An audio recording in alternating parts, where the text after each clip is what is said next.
Welcome, everybody, to another edition of How to Read the Bible, a field guide for spotting Jesus in every book of the Bible. And today, we're going to take a look at the book of Joshua. And I think this is one of the most controversial books in the Bible because, honestly, there's a lot of violence in it, and there's a lot of things that, in many ways, just don't make sense to us today. So I can't wait to dig in with everybody as usual. Make sure to leave a comment in the section below just to let me know that you're out there watching, and also some questions that you have. Because if you're wondering about any questions, chances are somebody else is out there is wondering the same thing as well. So let's dig into it, shall we? We're looking at Joshua today, and I found this quote that I think is going to be really important for the reading of Joshua today. As we'll see in just a minute, because we need to see this Bible in context, this story of the Bible in the context of the whole Bible. So what do we got here? This is a John Piper quote that reading and understanding the Bible involves lots and lots of interpretation, not just in light of the world and culture around us, but in reference to other parts of the Bible. That's what's so critical. That's really important, that we understand that every time we read the Bible, it's not just that verse. We have to read it in the context of the chapter that it's in the book that it's in the context of the whole Bible, the whole counsel of God. I think that probably 99% of the time, when somebody goes wrong in like an interpretation of a particular text, or they misapply the Bible in some way, 99% of the time it's because they didn't see that verse in light of the context that it's in, whether that's the book that it's in or whether that's in the whole story of the Bible. So we're going to dig in coming on here to the book of Joshua. So first things first, what do you know about the book of Joshua? If you're in a small group setting watching this maybe later on, this is a great time to hit pause and talk about it as a group. For those of us watching live, what do we know about Joshua? Well, I'm guessing that there's going to be a character in it named Joshua. What happened, we'll get to in a minute. When did it happen? This is about 400 years. I think that's going to be important. 400 years after the story of Abraham in Genesis. So check this out. This is what happened in Joshua. Okay, the book starts off with after the death of Moses. And that's an important one because Moses, for this time, the first 5 books of the Bible, Moses was the central character. Moses was everything. Moses did a ton of leadership for the people. Exodus, leading them out into the wilderness, walking around. And remember last time we talked about in Deuteronomy that Moses was the one who led them right up to the edge of the promised land. And I even showed this map last time of the Middle East. This is modern day Israel. And you can see in the yellow in the map, that's where Mount Nebo was. That's where Moses got to go stand on the edge of the mountain and look over the Jordan River at the land that he wasn't going to be able to enter.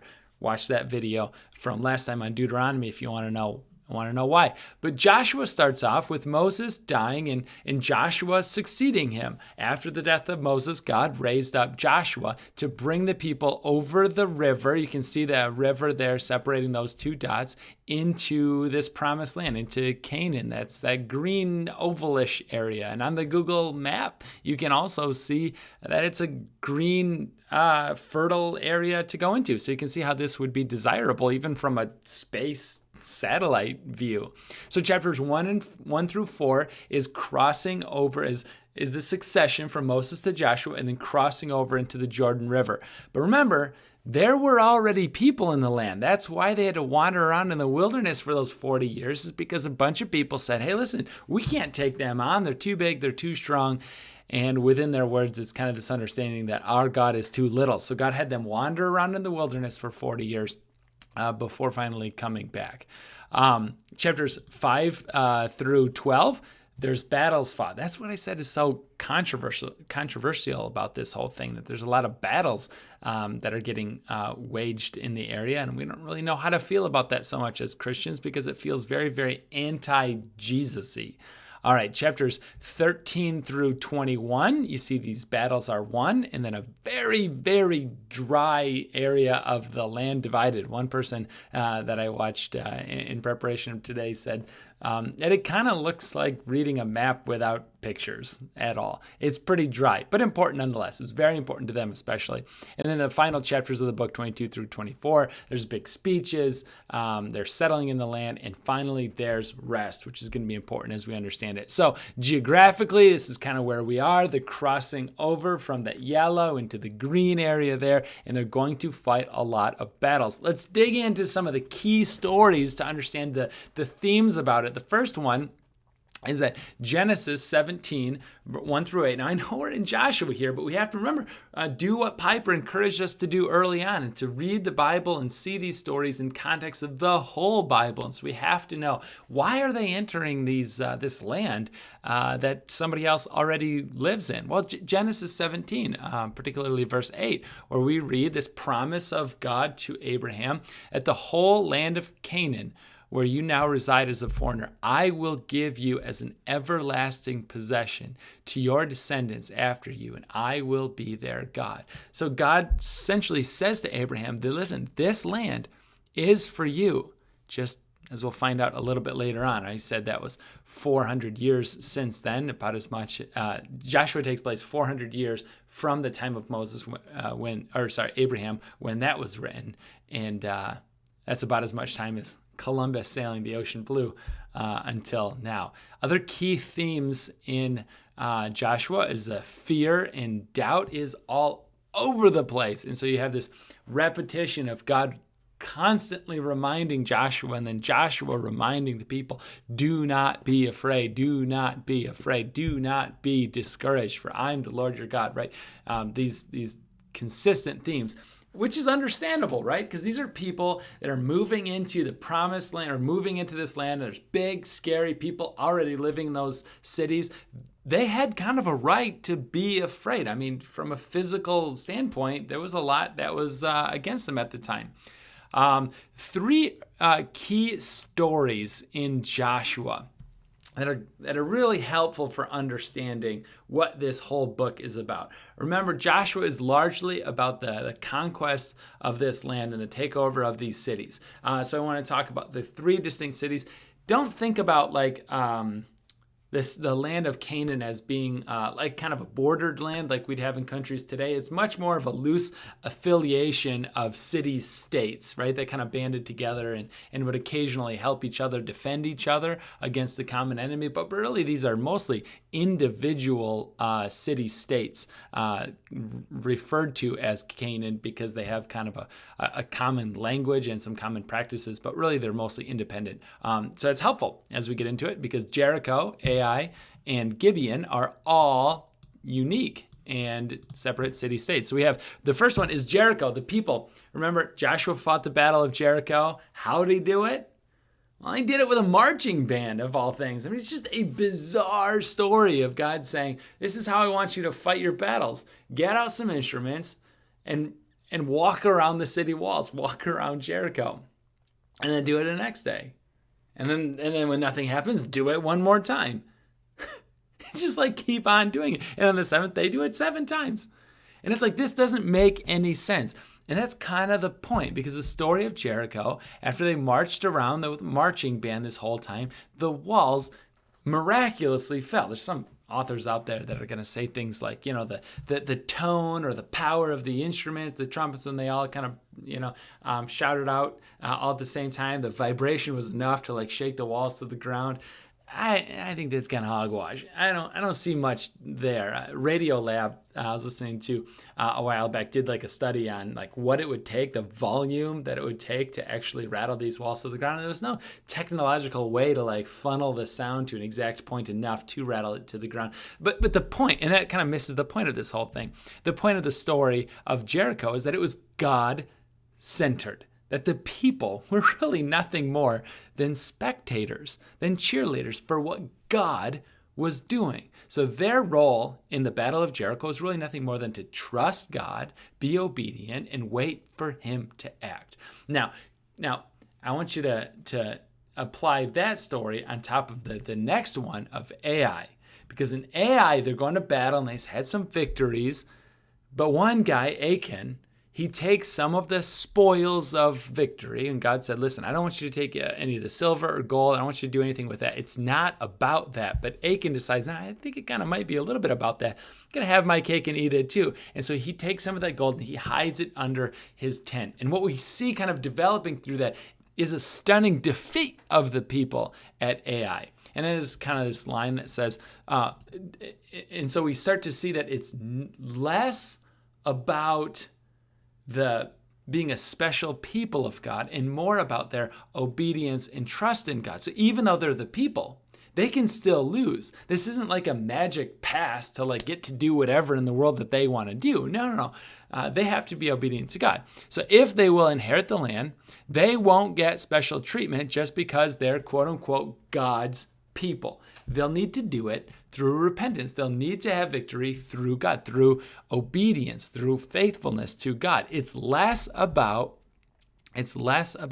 being God's people, being the chosen ones, and more about their heart faithfulness and holding on to God and what he's going to do. And then we also see that in kind of the opposite way in the story of Gibeon, which is people outside of the special people of God, God's chosen people. The Gibeonites are all banded together, and just like the Rahab story of the person in Jericho who said, no, I'm not with Jericho, I'm with you. And she puts her hope in God, and then she's spared through it all. The Gibeonites are people who look around and they see what's happening, and they're going, okay, well, even though we are not like Israelites, we're in though. And so they're outsiders who chose God and were included. So there's special treatment for anyone who is faithful. You can see how Ai and Gibeon are on opposite kind of sides of things. Ai is a story where God's people are disobedient and it doesn't work out for them. Gibeon is where people outside of God's chosen people are obedient and it does work out for them, right? So just because you identify as a Christian doesn't mean that you get like special treatment in life, right? This special treatment in life is through our faithfulness in God. Okay, let's go on because there's like part of this controversy in the story of Joshua that we really have to get through today. Themes, victory and defeats in the promised land is what we came up with. They go into the land of Canaan and we say like, why the Canaanites? I mean, this seems particularly harsh that God would be using a nation like Israel to really wreak some serious havoc on the Canaanites. And we can start to see why pretty quickly. I mean, these people are not exactly the most stunning people in the world. There's two reasons for that. Number one is moral corruption. You can dig into this on your own if you really want to get into the nitty-gritty, particularly around some sexual practices in Canaan. And then the second one is child sacrifices. Awful as that sounds, as awful as that is, this is a regular part of their rhythm. In Genesis, a long time ago, this is kind of around the flood story type of thing. And soon after, we start to see that after the flood, God kind of starts over, hits reboot, and we start to see like what the biblical authors describe as wickedness, or what we might call sin. It starts to grow again, like the infection, the virus starts to spread again. And then we see God talking to Abraham in Genesis 15:16. He says, in the fourth generation, your descendants will come back here. That's Canaan, for the sin of the Amorites. That was the people 400 years before Joshua. The people were called the Amorites because the sin of the Amorites or Canaanites has not yet reached its full measure. So essentially God is saying, it's going to get really bad. It's going to get really awful. And there's this tone that God strikes where it's like he's saying, I've waited and I've watched and my heart has been broken so often in watching these practices that eventually I'm going to make the difficult decision that the world would be a better place without these practices and without these people than with it. And then he uses the Israelites to come to help do that. I think from that perspective, we can see that it's a story of grace upon grace, that God did not want this to happen for the Canaanites, but it needed to happen in order to save the rest of the world from these things taking root and becoming the normal way of life. But God's judgment is going to be expressed particularly on those practices. Now listen, this leads us into a very good question, which is God commanding violence, even genocide, from one people to another? I think that an honest reading, you'd have to ask that question. And if you were to read just the book of Joshua, it might look like, yeah, God's doing some pretty horrible things.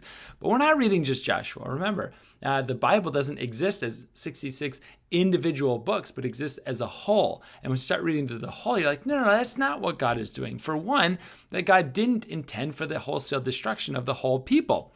Remember in Deuteronomy, we start to read that there's these commands to completely destroy. Yes, but also commands not to participate, not to adopt those practices of the Canaanites. And it is this command not to intermarry with the Canaanites, because then you're going to get kind of these really wonky, kind of weird understanding and weird views of spirituality and the one true God and religion and all this sort of stuff. And God didn't want that. So what we can start to see is like, well, wait a second, you said completely destroy, but in the same sentence, you also got like, don't adopt those practices, don't intermarry. How do you reconcile those things? It seems like God is talking on both sides of his mouth here. He knows what he's doing, right? We got to give him that. Clearly, the language that's being used is historical warrior hyperbole. That's a specific kind of genre that's being used, and that was present and that was practiced at the time. God was using the full weight of the literary genre at the time, which is historical warrior hyperbole, kind of coming over the top, completely and utterly destroy. But don't adopt these practices. Really, what he's doing, don't adopt, don't intermarry. And what he's really doing is he's not talking specifically about the people, because we can see that God intends for them to survive. But what we see is that God is saying completely destroy this kind of stuff, completely destroy that moral corruption, completely destroy that practice of child sacrifice. Get it out of here. It doesn't belong. And at the end of the book, in the last couple of chapters, we have these grand speeches that we see from Joshua. And then a rest in the land. And we see that these grand speeches are very similar to Moses in the book of Deuteronomy. Spell check that one. And he's laying down the foundation for, listen, you've got an opportunity now. In Joshua's last words do you want to be faithful or not? And I just want to let you know, you don't get a special bye just because you're an Israelite. I would say you watching this, you don't get a special bye just because you use the name of Jesus. That's not how it works. You'll show whose side that you're on. You'll show who's leading you by your actions, by your trust, and where you put your hope.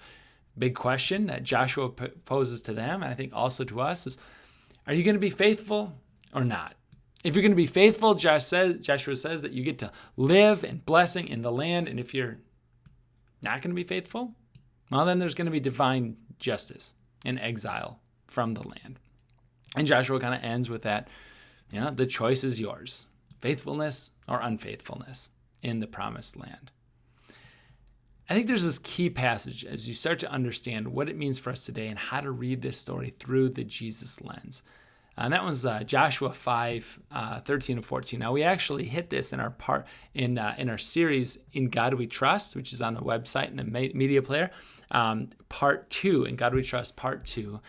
We talked about this passage, Joshua 5:13. Now, when Joshua is near Jericho, so he's just about to commence this grand battle, this grand struggle, right? And he's just about, the violence is about to ensue, and Joshua is near Jericho. He looked up and he saw a man in front of him with a drawn sword in his hand. And Joshua went up to him and asked, "Are you for us or for our enemies?" And the man said, and I just love this, "Neither," he replied. "But as commander of the army of the Lord, I have now come." Let that sink in for just a minute. Because the battle that he's struggling with is not a battle between Joshua and the Canaanites, or the Israelites and the Canaanites. It's about something else entirely. It's a story about God and Israel. It's a story where Israel is primarily the spectators in the story. That Christians today, we're primarily the spectators. That warrior, that angelic warrior that Joshua bumped up against. He said, listen, I'm not on your side. God is not on your side. The question that you should be asking is, are you on God's side?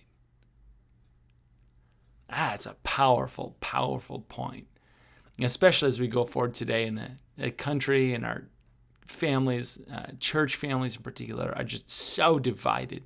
And we just need to hear this, like, meeting up against this angelic warrior who's capable of really anything. And we're saying, yeah, but are you on my side? And he's going, no, I'm not on your side. I'm not on their side. How little do you think about God that he could be put on your side? Let's spot Jesus in Joshua.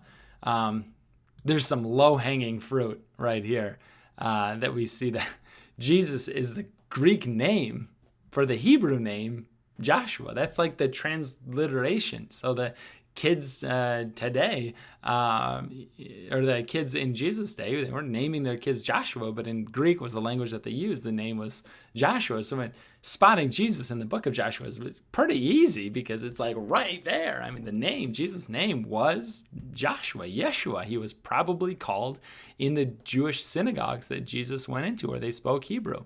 But unlike Joshua, Jesus will finish the job. Jesus will completely end the practices that are abhorrent to God, which we called sin, which Jesus called sin, and lead us into a promised land, not just for a little while, but for eternity, but for the whole time. You can just kind of like look at this line here. Tim Keller says this quite a bit. Jesus is the better and true Joshua. Remember, Joshua didn't completely end the practices. We see those things like coming up again and again and again. It wasn't enough. It wasn't all the way. It wasn't a job well done. It wasn't finished off completely. Well, because really they were still fighting externally. They were fighting on the outside. And Jesus came to wage this internal battle inside of all of us, inside our own heart, and to do away and to cut out and to completely annihilate the sin that's inside each one of us. That is a powerful word. But the book of Joshua was so violent. Is Jesus violent? Well, yes and no. He's violent in the sense that he's waging war against sin in this world. He's waging war against sin even in our own hearts. But listen to Ephesians 6:12. For our struggle is not against flesh and blood, but against the rulers, against the authorities, against the powers of this dark world, and against the spiritual forces of evil in the heavenly realms. So there's this promise that Jesus will conquer death and sin for all eternity. You guys remember the armor of God, like Sunday school lesson? You know, put on the full armor of God, and maybe you've seen this thing play out where somebody brought in like this giant sword, this big clunky metal helmet, this big leather belt of truth, breastplate of righteousness that weighs heavy. This passage takes place immediately before. In fact, the next line after this is, so put on the armor of God. In a sense, God is saying through Paul, the author here, remember, one author of the Bible, it's God. God is saying through Paul, he's saying, our struggle is not one of violence. Our struggle is not going to be won with swords and spears or guns and tanks. Our struggle is not against a particular people living in a land. Our struggle is something else entirely. Our struggle is against sin. Our struggle is against death. And the tools that we will use for this struggle do not look like guns and tanks and swords and spears. Our tools as believers in Jesus look like truth and righteousness and faith and the Spirit and the readiness to share the gospel.